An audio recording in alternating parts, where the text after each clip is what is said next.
Carlos Bolsonaro, então, portanto, deixou agora a superintendência da Polícia Federal em Brasília. Olha só, ele falou com a imprensa na saída. Vamos ouvir. Eu nunca vi visita cronometrada. Peraí. Pessoal, eu vou continuar falando aí, pessoal, por favor. Nunca vi uma visita cronometrada, 30 minutos com meu pai agora. Extremamente sensível. Está devastado psicologicamente. E a nossa função é entrar ali e dar força para ele. Eu acredito que nesse momento o objetivo foi alcançado para mantê-lo forte. Há movimentos aqui fora que podem mudar a história da coisa toda. Mas eu consegui deixar ali um abraço do filho para o pai que precisa nesse momento, e outras oportunidades virão. Eu fico aberto à disposição dos senhores aí. Você vê uma tentativa de golpe onde ele não estava aqui. Só um pouquinho, pessoal, por favor, uma tentativa de golpe. Então houve a tentativa, vereador? Dia histórico no Brasil, pela primeira vez, por condenação na democracia, nas regras vigentes da democracia, militares foram presos por tentativa de golpe. O que a gente tinha antes eram prisões preventivas, no caso de Braga Neto, do próprio Bolsonaro, Mauro Cid também teve algumas preventivas. A gente está falando agora de outro patamar, de outra lição histórica que o Brasil está dando, que é condenar dentro das regras da democracia, esperar os recursos e, uma vez dado o prazo para o trânsito em julgado desse processo, levar essas pessoas à prisão. É o que está acontecendo hoje. Braga Neto e Bolsonaro já estavam presos, como eu dizia. Tem mais 3 militares de alta patente, um almirante, o Almir Garnier, e mais 2 generais da reserva, Paulo Sérgio Nogueira e Augusto Heleno, presos. Otávio Guedes, algo muito importante está acontecendo hoje. Eu nasci em 66, 2 anos depois do golpe. E nunca imaginei que eu fosse ver, muito menos dar a notícia, de generais presos por tentativa de golpe. A história do Brasil é uma história de impunidade de militares que atentam contra a democracia, e o maior exemplo disso é o general Heleno, que ele está sendo preso hoje, décadas depois, sobre o meu espanto de ver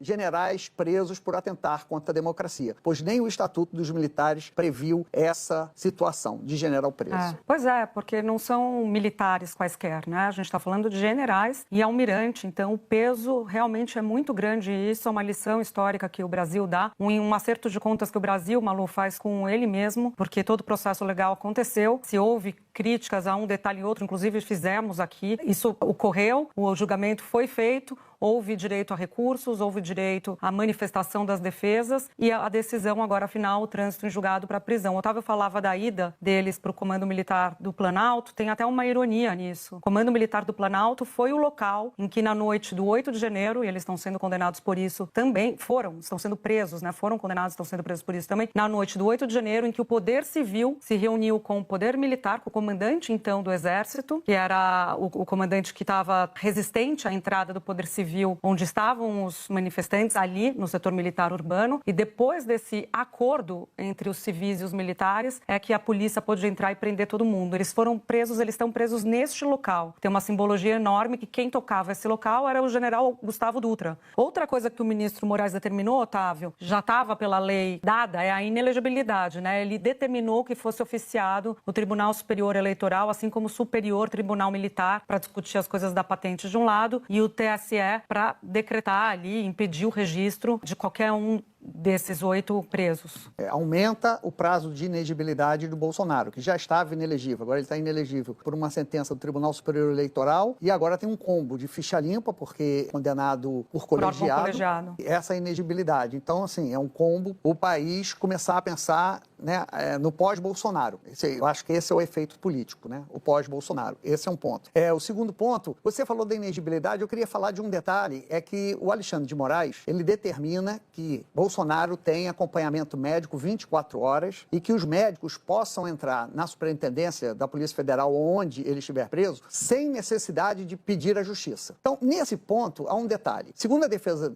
do Bolsonaro, ele estava em casa naquela noite em que ele soldou a tornozeleira, em transe, ali, sob efeito alucinado por medicamentos, ou seja, medicamentos que ele já vinha tomando. Não estava em casa a Michele, que estava num evento partidário, não estava em casa os filhos. Então, em tese, pese a ser verdade o que a defesa do Bolsonaro diz, ele estará muito mais protegido na Polícia Federal, muito mais bem assistido na Polícia Federal do que em casa. Esse que é o fato. Já que um dos grandes argumentos para Bolsonaro ficar em casa era que ele era idoso e que ele era doente. De fato, Bolsonaro é idoso e tem problemas de saúde. Ninguém nega isso. Mas, pela defesa de Bolsonaro, ele estava alucinado e sem assistência em casa. Isso é um fato. É o que disse a ponto de pegar uma solda e fazer aquela loucura. Quer dizer, estava fora de si, ninguém ali para cuidar dele. E agora, na Polícia Federal, ele passa a ter assistência médica 24 horas. Esse é o ponto ali que eu ressalto.